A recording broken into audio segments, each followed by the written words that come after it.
நீங்க ரொம்ப லவ் பண்ணியிருந்த ஒருத்தர் ஒரு நாள் சைலண்டா போயிருந்தா எப்படி ஃபீல் ஆகும்? ஆமாங்க, பிரேக்கப்னு சொல்றது ஈஸி தான். ஆனா அதை அனுபவிக்கிறவங்களுக்கு தான் கஷ்டம். முதல்ல எல்லாம் நல்லா தான் இருக்கும். டெய்லி கால்ஸ், டெக்ஸ்ட், அப்புறம் கேர். அப்புறம் கொஞ்சம் கொஞ்சமா ரிப்ளைஸ் லேட் ஆகும், கால்ஸ் குறையும். ஒரு நாள் நம்ம இதை கண்டினியூ பண்ண முடியாதுன்னு ஃபீலிங் வந்துடும்.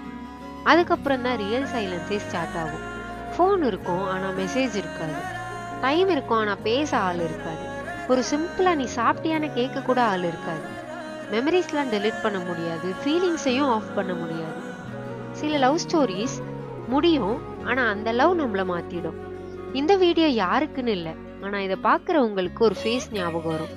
அப்படி யாராவது ஞாபகம் வந்துச்சுன்னா ஒரு ரெட் ஹார்ட் கமெண்ட் பண்ணிக்கோங்க. இன்னும் உங்களுக்கு பேட்சப் வர ஆசை இருந்துச்சுன்னா இந்த ஹேம்பரை ஆர்டர் பண்ணி ஒரு சின்ன சர்ப்ரைஸ் கொடுங்க. சில நேரத்தில் இந்த மாதிரி ஒரு ஸ்மால் எஃபர்ட் தான் பெரிய டிஸ்டன்ஸை குறைக்கும். டாடா, பாய்.